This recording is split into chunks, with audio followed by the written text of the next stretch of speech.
상단에 스터디 미 사이트 가시고 왼쪽 메뉴 클릭을 해주시기 바랍니다. 오늘 일단 함수에 대해서 진행하고 시간이 남으면 태블릿 서치에 대해서 알아보도록 할게요. 이 태블릿 서치라는 거는 저희가 요즘에 AI 많이 사용하잖아요. 이제 AI가 LLM이라고 하죠. 뭐 GPT라든지 아니면은 뭐 클로드라든지 제미나이라든지 다양한 이제 LLM 모델이 있는데 그 LLM 모델이 어떠한 직접 검색을 할 수가 없으니까 검색을 하기 위한 도구가 필요해요. 이제 그런 도구의 일종으로 태블릿 서치라고 있습니다. 이 태블릿 서치는 이제 저희가 직접 검색을 진행할 때 뭐 예를 들어 어떤 검색 키워드가 있어요. 그럼 그 검색 키워드에 대해서 구글 검색을 알아서 하고 그 검색 결과를 사용자한테 보여주면서 사용하는 방식으로 진행이 됩니다. 그래서 먼저 일단 함수에 대해서 진행을 해보도록 할게요. 함수. 이제 새 탭으로 열도록 할게요. 함수 이제 많이들 들어보셨을 거라고 생각이 듭니다. 예를 들어 이제 수학에서는 fx라고 정의를 하고 fx에 대해서 이런 식으로 뭐 수식이 들어가겠죠. 저희가 이거를 이러한 수식을 함수라고 정의를 합니다. 파이썬에서도 마찬가지로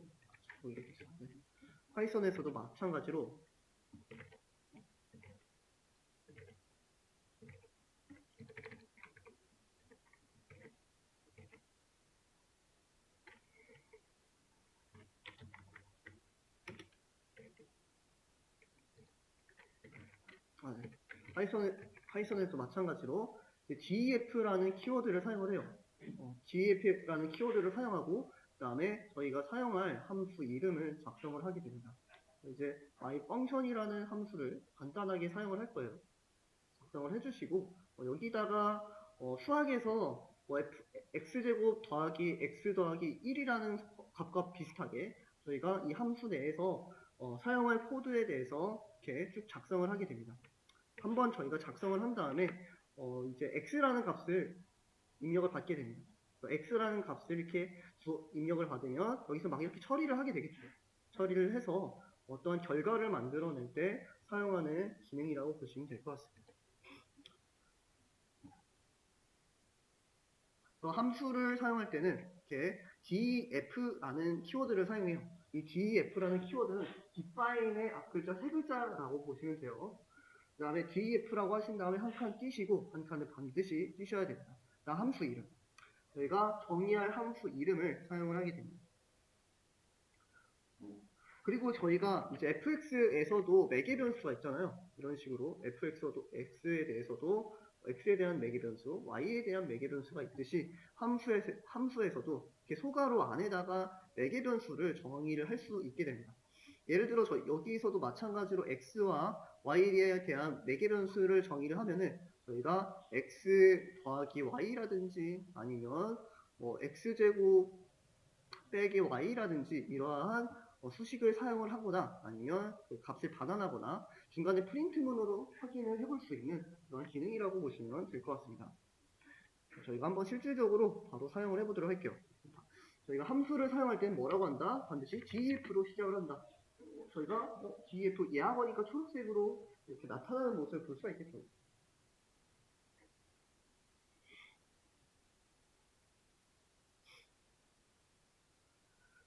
그 다음에 저희가 함수를 사용하기 위해서 함수 이름을 정의를 해주면 될 것 같아요. 저희 간단하게 myfunction이라는 이름을 사용을 해보도록 하겠습니다.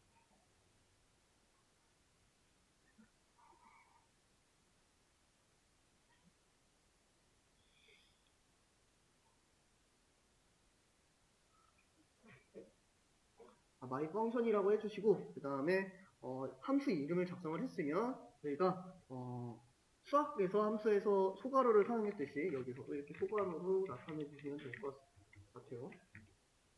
저희는 첫 번째 기본적인 사용 방법을 알기 위해서 매개 변수를 바로 사용하지 않고 아무 값도 없는 아무 매개 변수도 없는 소괄호를 열고 닫고 끝내도록 할게요. 저희가 이제 이렇게 작성이 끝났으면 끝에다가 위아래 쌍따옴표 추가를 해주시면 될 것 같습니다.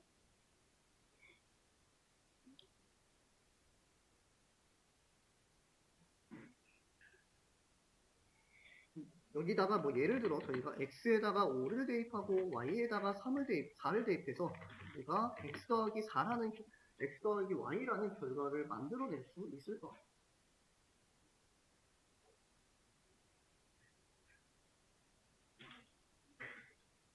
자, 이렇게 저희가 fx에 대해서 정의를 하면은 우리가 한번 my 펑션이라고 한번 정의를 하면은 저희가 정의한 함수를 호출을 해야겠죠. 정의한 함수를 호출하기 위해서 함수 이름을 먼저 이렇게 작성을 해주시면 될 것 같아요. my 펑션이라는 함수 이름을 작성을 해주시고 그냥 저희가 함수 이름만 작성을 하면은 이게 함수 이름인지 변수 이름인지 파이썬은 모르잖아요. 그러니까 함수 호출을 할 때는 반드시 소괄호를 열고 닫아 줌으로써 이렇게 호출을 해주시면 될 것 같아요.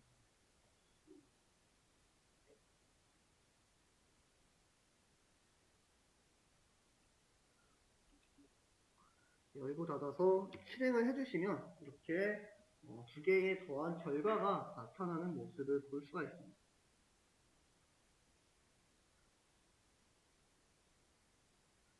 그 다음에 저희가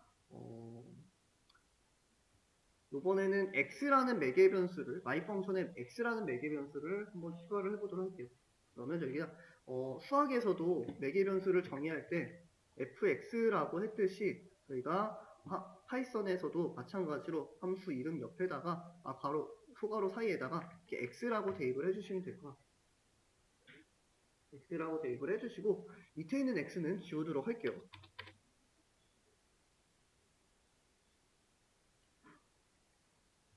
수학에서도 저희가 f라고 한 다음에 x값으로 대입할 숫자를 입력을 하잖아요. 사용할 때는 이렇게 f3이라는 이렇게 숫자를 입력해서 함수를 사용하게 됩니다. 파이썬에서도 마찬가지로 저희가 해당 함수에 매개 변수가 존재할 때는 매개 변수에 대입할 숫자를 이렇게 소괄호 안에다가 입력을 해주시면 될 것 같아요.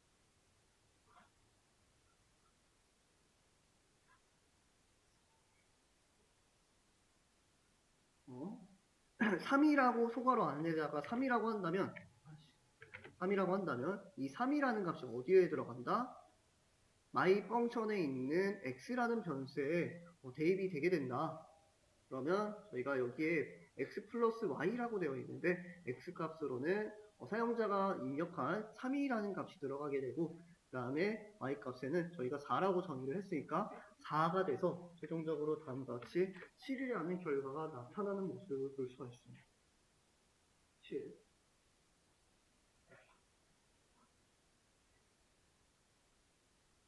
만약에 저희가 이 해당 매개 변수 값을 전달하지 않고 사용을 하면 어떻게 될까요?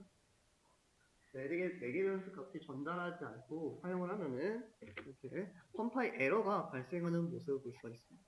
지금 my 펑션이라는 함수에서는 요구하거든요. 하나 x라는 매개 변수를 요구를 하고 있는데 해당 매개 변수를 전달하지 않았다고 하면서 이제 에러가 발생되는 모습을 볼 수가 있습니다. 그래서 저희가 매개 변수를 정의를 했을 때는 매개 변수에 대응되는 값을 반드시 이렇게 전달을 해줘야 된다라고 이해를 해주시면 될 것 같아요. 자, 이번에는 저희가 y 값도 한번 전달을 해볼까요? 매개 변수에 y라는 매개 변수 한번 추가를 해보도록 할게요.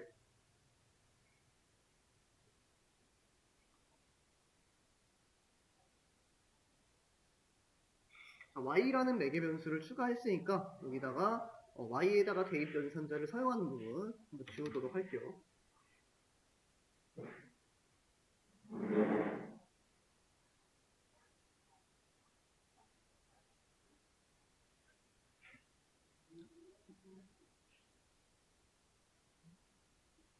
사용을 해주시고 저희가 두 번째 매개 변수에도 값을 전달하기 위해서 3이라고 하도록 할게요.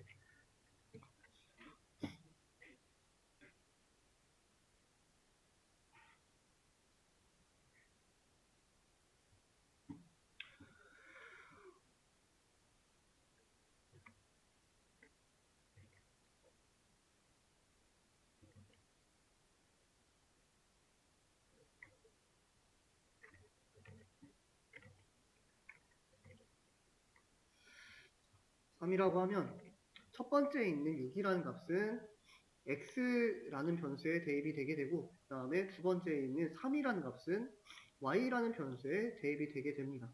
그래서 최종적으로 6과 3이 더해져서 9라는 결과가 나타나는 모습을 볼 수가 있습니다. 만약에 저희가 두 번째 값을 7이라고 한다면 6 더하기 7이기 때문에 13이라는 값이 나타나는 모습을 볼 수가 있습니다. 만약에 저희가 이렇게 두 개의 매개 변수가 정의가 되어 있는데 저희가 하나의 매개 변수만 전달을 했다고 해봅시다. 하나의 매개 변수만 전달을 했다고 한다면 다음과 같이 컴파일 에러가 마찬가지로 발생을 하겠죠. 왜냐하면 y라는 매개 변수를 정의를 했는데 y라는 매개 변수의 값을 전달을 하지 않았기 때문에 컴파일 에러가 발생하는 모습입니다. 근데 저희가 y 값을 이렇게 매개 변수의 값으로 전달을 하든 전달하지 않든 고정적으로 5라는 값을 가지게 하고 싶다라고 한다면 이렇게 매개 변수에다가 대입변환자를 통해서 디폴트 값을 정의를 해줄 수 있게 됩니다. 만약에 사용자가 어떠한 값도 전달하지 않는다고 한다면 5라는 값이 설정되게 되고 만약에 사용자가 어떠한 값을 전달을 한다면 그 값을 y라는 값이 가지게 된다라고 이해를 해주시면 될 것 같아요. 지금은 첫 번째 매개 변수에 6만 전달했기 때문에 6 더하기 5가 돼서 매개 변수에 있는 디폴트 값 5가 돼서 11이라는 값이 나타나는 모습을 볼 수가 있어요. 저희가 두 번째 매개 변수에다가 5가 y 값이 5가 아니라 예를 들어 3으로 지정을 하고 싶어요. 그러면 저희가 두 번째 매개 변수 자리에다가 3이라고 대입을 해주시면 돼요. 그러면 y 값은 3이 되게 돼서 6 더하기 3이 돼서 이렇게 9라는 결과가 나타나는 모습을 볼 수가 있습니다.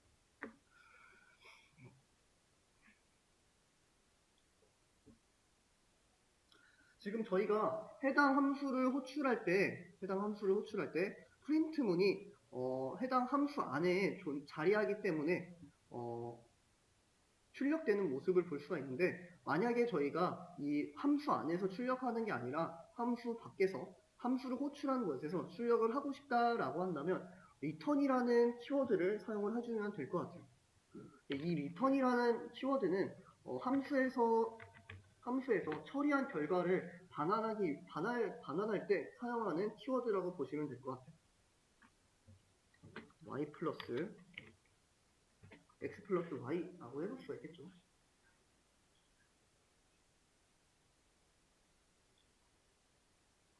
그러면 이 x 플러스 y라는 값이 어떻게 된다? 함수를 호출한 곳으로 전달이 된다. 그럼 저희가 전달받은 값을 저장을 하기 위해서 a 변수에다가 대변산자로 저장을 해볼 수가 있겠죠.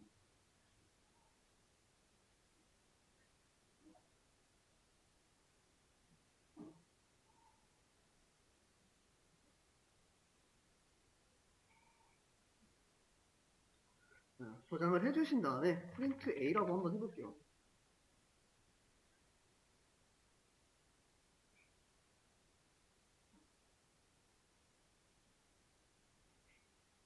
프린트 a라고 하면은 맨 처음에 함수를 호출할 때 x 자리에는 6이 들어가게 되고 y 자리에는 3이 들어가게 될 거예요. 그 다음에 x 플러스 y를 했을 때 9가 되게 돼서 이 함수의 결과는 9가 만들어지게 될 거예요. 이 9라는 값이 어디에 저장된다? 대입변산자를 통해서 a 변수에 저장되게 된다. 그래서 a 값을 출력하면 마찬가지로 9라는 값이 나타나는 모습을 볼 수가 있습니다. 저희가 이렇게 x 더하기 y에 대해서 매번 작성을 하기보다는 해당 함수에 대해서 처리 내용을 작성을 해서 호출하면서 사용을 할 수 있을 것 같아요. 예를 들어 저희가 a 변수에다가 6 더하기 3이 아니라 2 더하기 4를 진행을 하고 싶다라고 한다면 해당 함수를 다시 호출을 해서 이렇게 첫 번째 매개 변수 값, 두 번째 매개 변수 값을 전달을 하면 될 것 같습니다. 그럼 2와 4이기 때문에 두 개 더한 값, 6이라는 결과가 만들어지게 돼서 A 변수에 저장이 되게 되겠죠. 실행을 시키면 다음과 같이 6이라는 값이 나타나는 모습을 볼 수가 있습니다.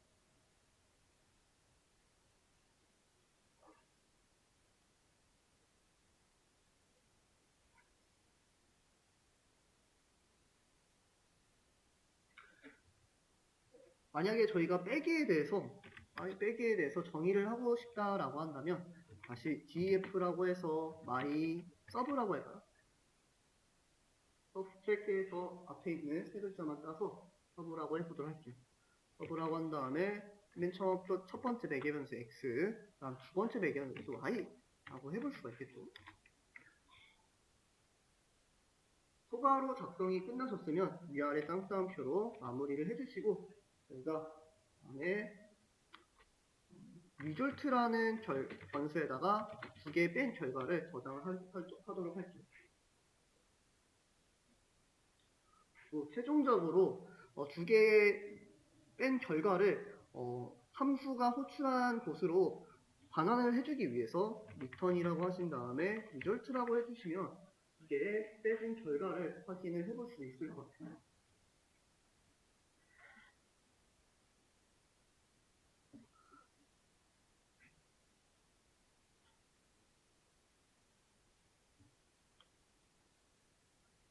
그래서 저희가 첫 번째로 my 펑션에서 6과 3을 전달했을 때 a 변수에 저장을 하고 그 다음에 my 펑션에서 2 더하기 4를 진행한 거를 b 변수에 저장을 했다고 해봅시다.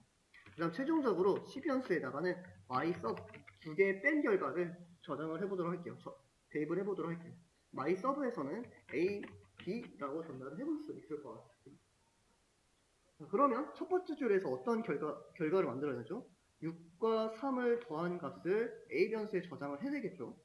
그 다음에 두 번째에서 어떤 결과를 만들어냈죠? 2와 4를 더한 결과 6을 b 변수에 저장을 하게 됩니다.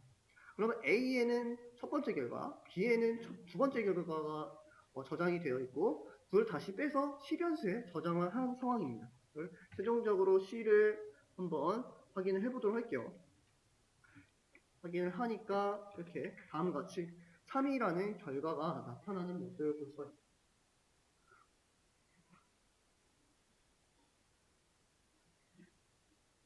또 저희가 조금 자주 사용되는 소드들을 함수로 정의를 해주면 좋습니다. 저희가 이제 계속해서 학생 정보를 출력하는 부분 있잖아요.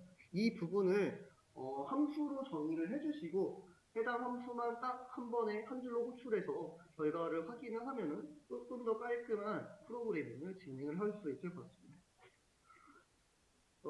함수 같은 경우에 사전에 어떠한 절차에 대해서 정의를 하고 그것을 재사용할 때 용이하다라고 이해를 해주시면 좋을 것 같습니다.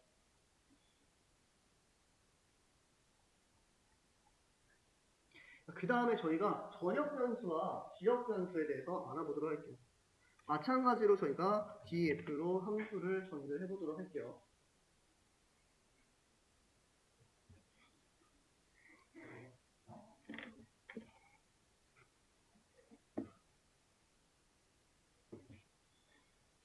그리고 마찬가지로 my function이라고 해보도록 할게요.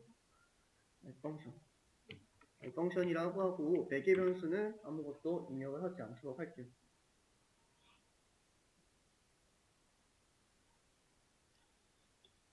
그 다음에 저희가 x라는 변수에다가 5를 저장을 하고 그 다음에 x라는 변수에다가 3을 이렇게 더해낸 다음에 x값을 한번 간단하게 출력하는 함수를 작성을 해보도록 할게요.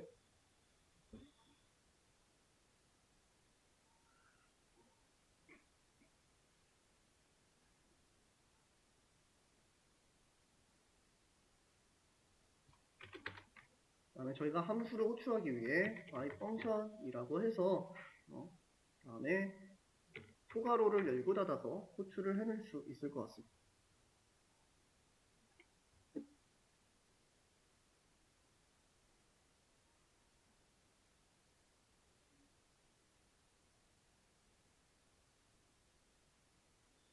이렇게 작성을 해주신 다음에 실행을 시키시면 이렇게 8이라는 결과가 나타나는 모습을 볼 수가 있습니다. 그래서 저희가 my 펑션에서는 x에 5를 대입하고 3을 더해낸 다음에 8이라는 결과가 나타난다. 그래서 저희가 이 함수를 호출한 부분에서도 x값을 확인하고 싶어서 print x라고 했어요. print x라고 했습니다. print x라고 하면은 어떻게 되죠? 이렇게 컴파일 에러가 발생하는 모습을 볼 수가 있습니다. 분명히 내가 함수 안에서 이렇게 x를 정의하고 출력했음에도 불구하고 함수 밖에서 x 값을 프린트문으로 찍어보니까 컴파일 에러가 발생을 하네? 왜 그럴까? 봤을 때 x라는 값이 정의가 되어 있지 않다고 되어 있네요. 왜냐하면은 이 x라는 값이 함수 이 펑션이 my 펑션이라는 함수 안에서만 정의를 했지 함수 밖에서는 정의하지 않았기 때문에 이렇게 컴파일 에러가 발생을 하는 모습을 볼 수가 있습니다. 그래서 저희가 함수 안에서 정의된 변수를 지역 변수라고 얘기를 하게 됩니다. 지역 변수. 그래서 강의 자료 보시면은 밑에 지금까지 했었던 내용 쭉 이렇게 확인을 해주시면 될 것 같고요. 기본 매개 변수. 이게 지역 변수라고 있어요. 지역 변수는 함수 내에서만 사용할 수 있다라고 이해를 해주시면 될 것 같아요. 함수 밖에서 호출을 했을 때는 이런 식으로 오류가 나타난다라고 이해를 해주시면 될 것 같습니다. 반대로 이번에는 지역이 있으면 이 해당 지역이 있으면 반대로 전역 변수가 있겠죠. 이번에는 전역 변수에 대해서 알아보도록 하겠습니다. 이번에는 전역 변수 g 언더바 x라고 할게요. 글로벌 x 변수에다가 5를 한번 저장을 해보도록 하겠습니다.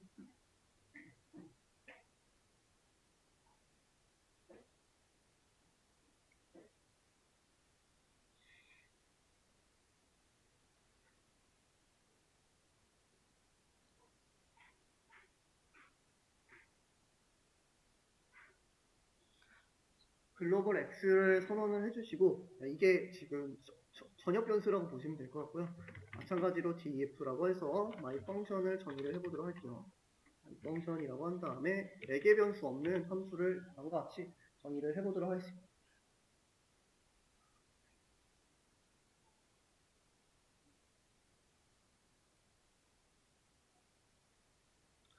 정의를 하신 다음에 저희가 한번 g 언더바 x에다가 3을 대입하고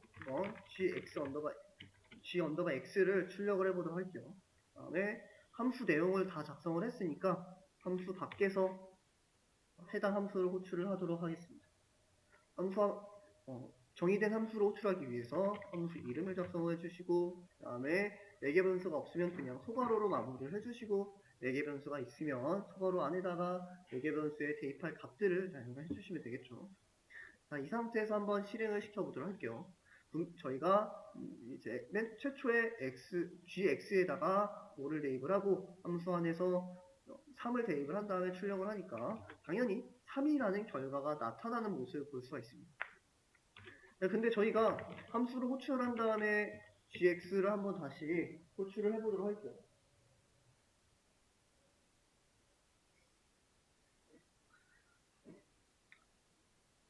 i 펑션이라는 함수를 호출한 다음에 그 다음에 gx를 다시 호출하니까 어떻게 되죠?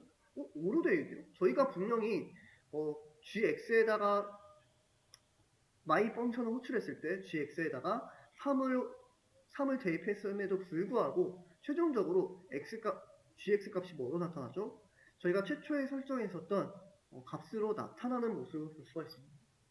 왜냐하면 지금 이 전역 변수에 있는 gx 값과 이 함수 내에 있는 gx 값은 다른 변수이기 때문에 다르게 동작하는 모습을 볼 수가 있습니다. 함수 밖에 있는 gx는 함수 안에 있는 gx는 개별적이다. 완전 다른 독립적인 존재라고 보시면 될 것 같아요. 그래서 저희가 이 전역 변수에 있는 값을 함수 안에서도 동일하게 값을 변경하고 싶다라고 한다면 글로벌이라는 키워드를 사용을 해줍니다.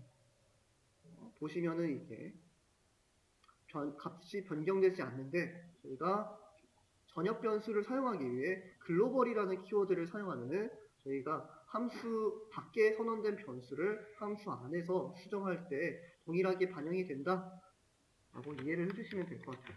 그래서 글로벌이라고 하신 다음에 g 언더바 x라고 하도록 할게요.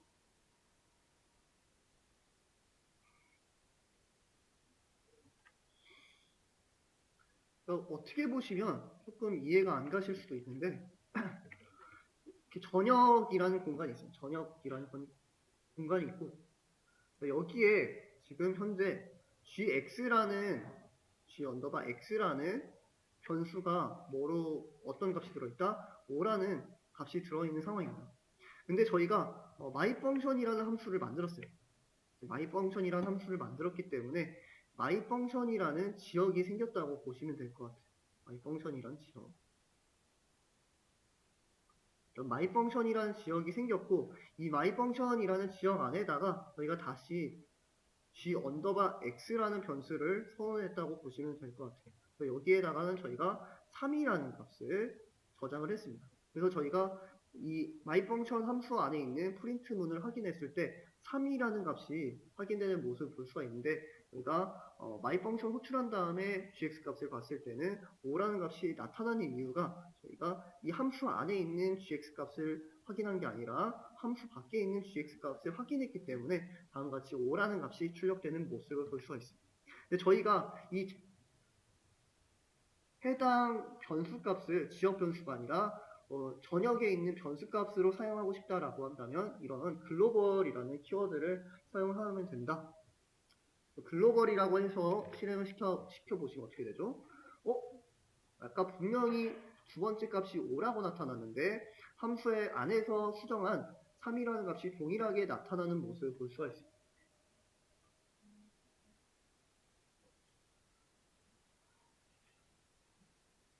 네, 함수 스코프, 함수가 어디까지 범위를 갖는지 이런 문제를 정척이나 아니면 시험 때 많이 나오는 문제니까 잘 알아두시면 좋을 것 같아요.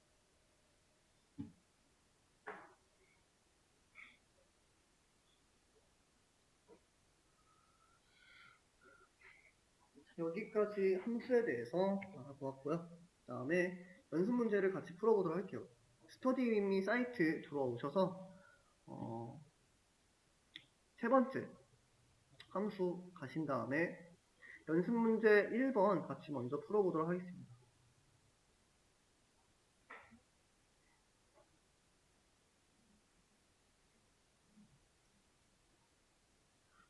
네 개 변수가 없다고 하네요. 그러면 소괄호만 작성을 하면 될 것 같아요. 네 개 변수가 없고 안녕하세요라는 문구만 출력을 해달라고 되어 있어요. 그래서 함수 이름은 sayHello라는 함수를 정의를 해달라고 되어 있네요. 그래서 저희가 먼저 sayHello라는 함수를 정의를 해주면 될 것 같아요. 그래서 def라는 키워드를 통해서 함수를 정의를 해주시고 def에 대해서 함수 이름을 sayHello라고 작성을 하면 될 것 같습니다. 그리고 소괄호를 열고 닫아서 함수 정의를 끝내주시고 아래 쌍따옴표로 마무리를 하면 될 것 같습니다. 해당 함수 코드블럭 안에다가 뭐라고 되어 있죠? 안녕하세요 라는 문구를 띄워달라고 되어 있죠. 그래서 저희가 해당 함수 안에다가 안녕하세요 라는 프린트문을 출력을 하면 될 것 같습니다.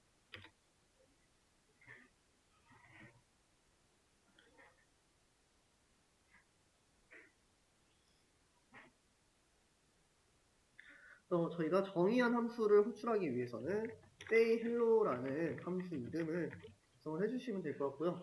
그냥 함수 이름만 작성하면은 이게 변수인지 함수인지 구분이 안 가니까 우리가 소괄호를 열고 닫아서 호출을 해달라고 말씀을 드렸습니다. 호출하면은 이렇게 안녕하세요라는 문구가 출력되는 모습을 볼 수가 있습니다. 근데 저희가 다시 한번 해당 함수를 호출하고 싶다라고 한다면 이렇게 sayHello라는 함수를 다시 작성을 해주시고 실행시키면 안녕하세요 라는 문구가 두 번 연달아서 출력되는 모습을 볼 수가 있습니다. 저희가 만약에 안녕하세요 라는 문구를 10번 반복해서 보고 싶다라고 한다면 이렇게 뻘문을 작성을 해주시고 10번 반복하는 뻘문을 작성을 해주시고 뻘문 안에다가 저희가 사전에 정의한 함수 이름을 이렇게 대입을 해주시면 될 것 같아요. say hello 라는 함수를 이렇게 뻘문을 반복할 때마다 호출을 하면은 어떻게 나타나죠? 다음과 같이 안녕하세요 라는 문구가 10번 반복하는 모습을 볼 수가 있습니다. 일단은 이건 문제의 요구사항이 아니까 지우도록 하고 say hello만 냅두도록 할게요. 실행을 시키면 안녕하세요. 저희가 원하는 결과를 얻었으니까 해당 코드를 그대로 복사를 해주시고 코드 작성란에다가 붙여놓도록 할게요. 네, 제출을 해서 첫 번째 문제 풀어주시면 될 것 같고요. 그 다음에 연습 문제 2번.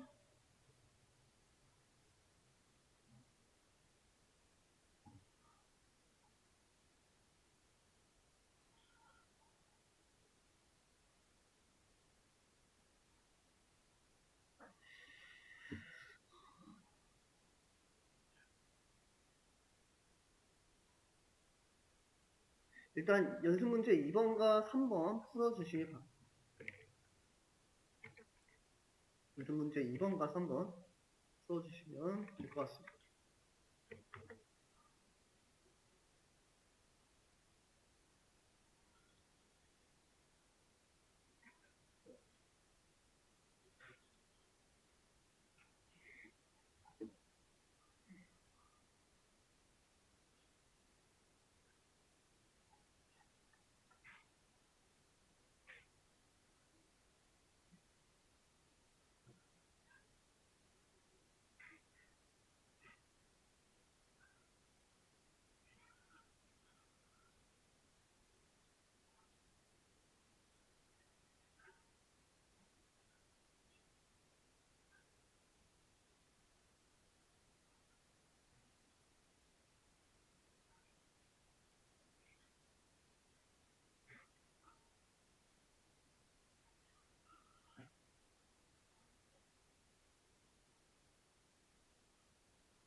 같이 일단 연습 문제 2번과 3번 풀어보고 그 다음에 이어서 5번과 6번 풀어보도록 할게요. 일단 연습 문제 2번과 3번 풀어보도록 할게요.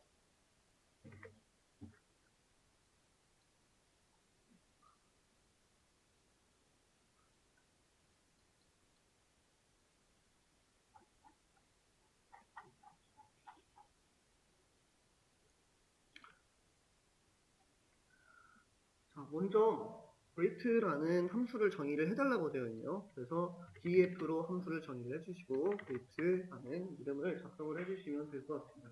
그 다음에 매개 변수로 name이라는 매개 변수를 받았네요. name이라는 매개 변수를 함수 안에다가 정의를 해주시면 될 것 같아요. 초괄호 안에다가. 그 다음에 함수 안에서는 다음과 같은 형식으로 출력을 해달라고 되어 있어요. 다음과 같은 이런 형식으로 출력을 해달라고 되어 있네요. 그래서 저희가 프린트라고 하시고 f스트링 방식으로 안녕하세요 다음에 쉼표라고 한 다음에 여기에 이름이 들어가네요. 이름을 저희가 김가로라고 하신 다음에 사용자로부터 입력받은 매개 변수 값을 이렇게 대입을 해주시면 될 것 같아요. 그리고 임표를 해주신 다음에 마지막으로 이렇게 괄호를 닫아주시면 될 것 같습니다. 이렇게 함수에 대해서 정의를 해주시면 될 것 같고, 정의된 함수를 호출할 때는 함수 이름을 작성을 해달라고 말씀을 드렸습니다. 이름만 작성을 하면 안 되고, 저희가 이 상태에서 실행을 시키면 이게 변수인지 함수인지 구분을 못하기 때문에 소괄호를 반드시 붙여달라고 했습니다. 근데 저희가 지금 소괄호를 붙일 때 매개 변수가 존재하기 때문에 매개 변수에 대응되는 값을 입력을 해주시면 될 것 같아요. 예를 들어 자신의 이름 홍길동이라고 되어 있네요. 홍길동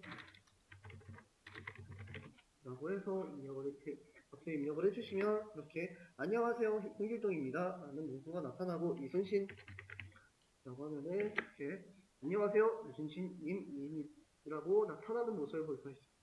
저희가 원하는 결과를 얻었으니까 해당 코드를 복사를 해주시고 다음 코드 작성란에다가 붙여놓도록 할게요. 실행을 시켰을 때 안녕하세요 이순신님 라고 나타나는 모습을 볼 수가 있습니다.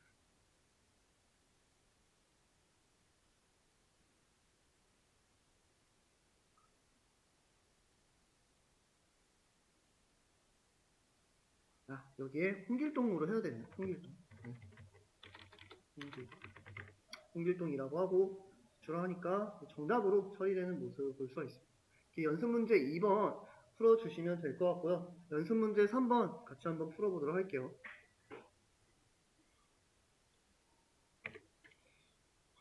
여기서 두 개의 함수를 정의를 해달라고 되어 있네요. 저희가 이제 함수에 대해서 개념 설명할 때 이미 한 것 같지만 다시 한번 해보도록 할게요. 첫 번째 함수는 add라는 함수를 정의를 해달라고 되어 있습니다.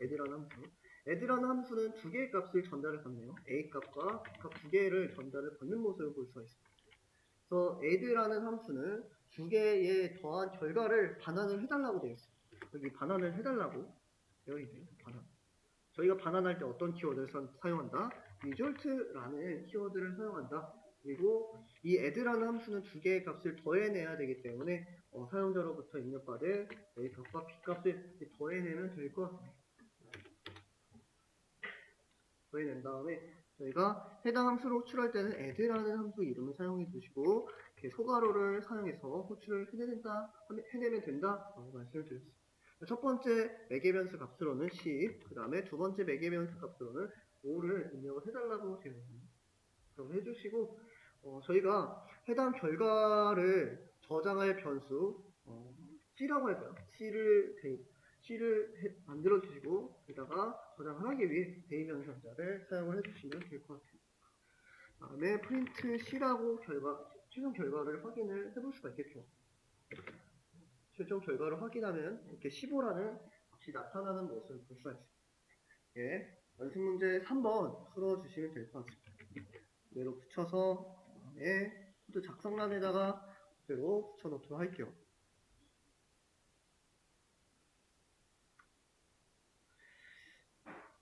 제출을 해주셔서 정답으로 처리를 해주시면 될 것 같습니다. 연습 문제 3번 풀어주시면 될 것 같고요. 연습 문제 5번이랑 6번도 이어서 풀어주시면 될 것 같습니다.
다시 한번 문제를 풀어보도록 하겠습니다.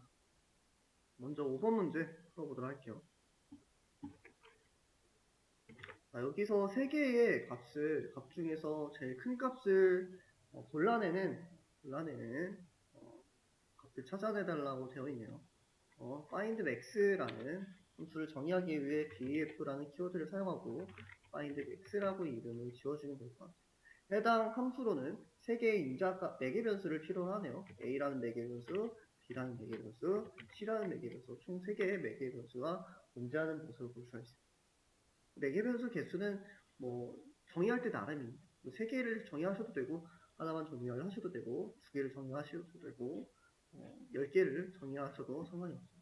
근데 이 3개의 값 중에서 이 함수 안에서는 제일 큰 값을 찾아달라고 되어 있어요. 이 3개의 값 중에서 제일 큰 값을 찾는 방법 다양하게 있는데 맨 처음에는 대소 비교를 통해서 확인을 해볼 수 있을 것 같아요. 만약에 a 값보다 a 값이 b보다 크거나 그리고 a 값이 c보다 크다.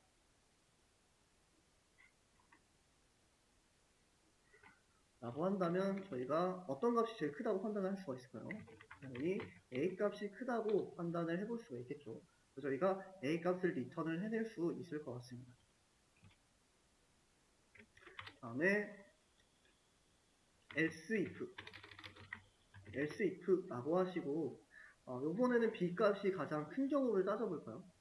b 값이 가장 큰 경우는 b가 a보다 크고 and 그리고 b가 뭐보다 클 때 c보다 클 때 이때 뭐라고 할 수 있다? return b라고 해서 b 값이 가장 크다고 판단을 해볼 수 있을 것 같습니다. 그 다음에 만약에 a 값도 b 값도 제일 크지 않는다면 else로 바로 처리를 해볼 수가 있겠죠. a 값도 크지 않고 b 값도 크지 않다면 else이기 때문에 무조건 c 값이 크는 경우가 되기 때문에 return c라고 해주시면 이렇게 if else문으로도 문제를 풀어볼 수가 있을 것 같습니다. 저희가 print find max라고 하시고 예를 들어 6, 3, 9라고 했을 때 제일 가장 큰 숫자가 9이기 때문에 다음과 같이 9라는 값이 출력하는 모습을 볼 수가 있습니다. 만약에 저희가 첫 번째 값을 15로 변경을 하면은 다음과 같이 15라는 값이 나타나는 모습을 볼 수가 있어요. 근데 만약에 저희가 좀 더 간단하게 풀고 싶다라고 하면 리스트 개념을 도입하면 돼요. 리스트에다가 D라는 리스트를 선언을 해주시고 D append A부터 C까지 쭉 하신 다음에 어떻게 하면 된다? return x B라고 하면은 셋 중에 제일 큰 수 가져갈 수 있겠죠. 이렇게 append 해도 되고 ABC를 바로 이렇게 대입을 해도 됩니다. ABC라고 해서 max라고 하면은 다음과 같이 이렇게 동일하게 제일 큰 값을 찾아내는 모습을 볼 수가 있습니다. 이제 조금 개념을 많이 알고 있을 때는 다른 개념을 응용해서 쓰는 것도 방법일 것 같아요. 저희가 원하는 결과를 얻었으니까 해당 코드를 복사를 하신 다음에 코드 작성란에다가 붙여놓도록 할게요. 결과로는 8이랑 23이 들어가네요. 실행을 했을 때 23이라는 결과가 나타나고 제출을 했을 때도 정답으로 처리되는 모습을 볼 수가 있습니다. 그 다음에 저희가 6번 문제는 일단은 그냥 패스하고 그 태블릿 서치에 대해서 간단하게 사용 방법이랑 그다음에 라이브러리 설치 과정 같이 진행을 해보도록 할게요. 자, 왼쪽 강의 메뉴에서 마지막에 태블릿 서치 라이브러리 활용이라고 되어 있어요. 해당 강의 자료 확인을 해주시면 될 것 같습니다. 직접 생각을 해보니까 지금 당장은 실습을 진행을 하기는 어려울 수도 있겠네요. 일단 태블릿 서치는 실시간으로 웹 검색을 하는 기능이라고 보시면 될 것 같아요. 그래서 이제 조금 무료 플랜이 준비가 되어 있는데 밑에 조금 내려다 보시면 API 키 발급하는 방법에 대해서 나와 있어요. 그래서 지금 제가 첫 번째 태블릿 서치 홈페이지 접속하는 주소를 안내를 드렸어요. 네. 해당 링크를 들어가 보시면 저 같은 경우에는 이미 로그인이 돼서 이렇게 바로 이 페이지가 나타나는데 아마 여러분들은 이런 로그인 페이지가 나타나는 모습을 볼 수가 있습니다. 이 로그인 페이지에서 저희가 이제 첫 번째 저희 이 스터디 윈미 사이트 들어오실 때 구글 계정으로 들어오신 분들은 바로 이제 구글 계정으로 로그인을 진행을 해주시면 될 것 같아요. 그리고 만약에 구글 계정이 없으신 분들은 제가 여기 밑에다가 구글 계정 만드는 방법에 대해서 쭉 정리를 해드렸어요. 이제 이 해당 URL에 맨 처음에 들어간 다음에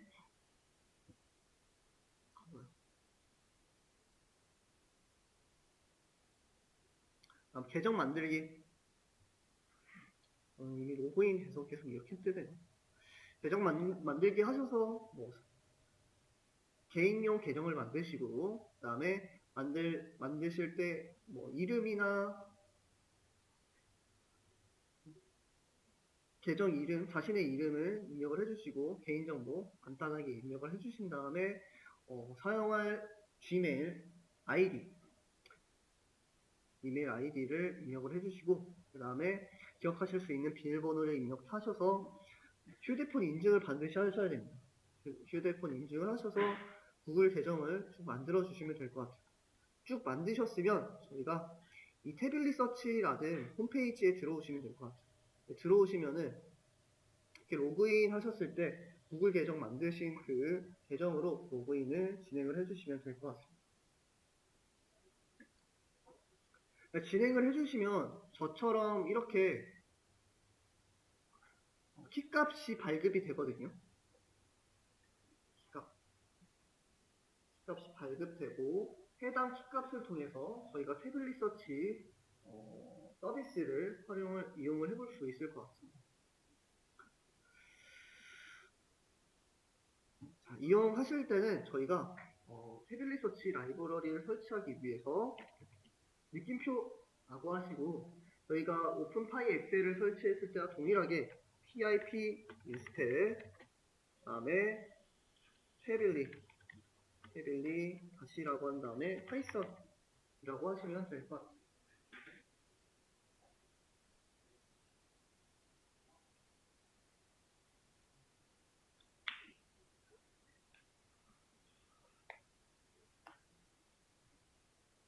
이렇게 실행을 해주시면 태블릿 서치 라이브러리가 쭉 설치가 진행이 되실 거예요.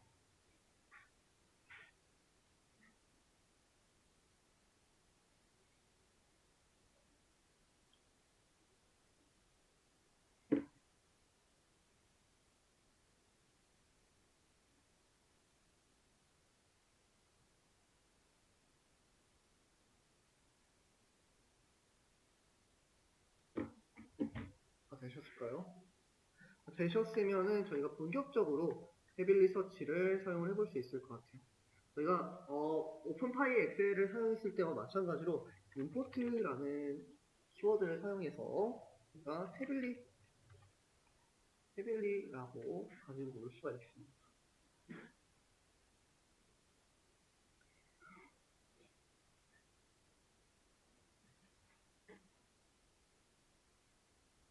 저희가 태블릿을 다 작성하기 어려우니까 S라는 별칭을 지정을 할 수가 있는데 TV라는 별칭을 지정을 해볼 수 있을 것 같아요. T와 V를 따서 TV라는 별칭을 사용해서 저희가 사용을 해볼 수 있을 것 같아요.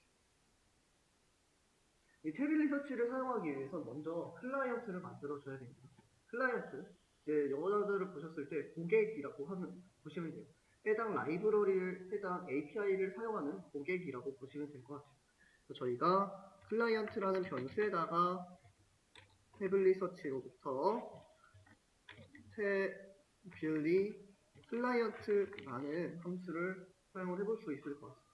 근데 지금 아마 이대로 사용하시면 에러가 발생을 하실 거예요. 왜냐하면은 저희가 여기에 제공된 API 키를 저장하지 않았기 때문에 이렇게 에러가 발생을 하는데 저희가 다음 시간에 진행을 할 때 이 API 키를 그대로 숫자를 해서 쳐넣어 주시면, 쳐넣어서 실행을 해주시면 에러가 발생되지 않을 거예요. 이 해당 API를 사용하는 인증서라고 보시면 될 것 같아요. 자, 오늘은 이거 로그인해서 진행하기에는 조금 시간이 부족하니까 오늘은 여기까지 마치도록 하겠습니다.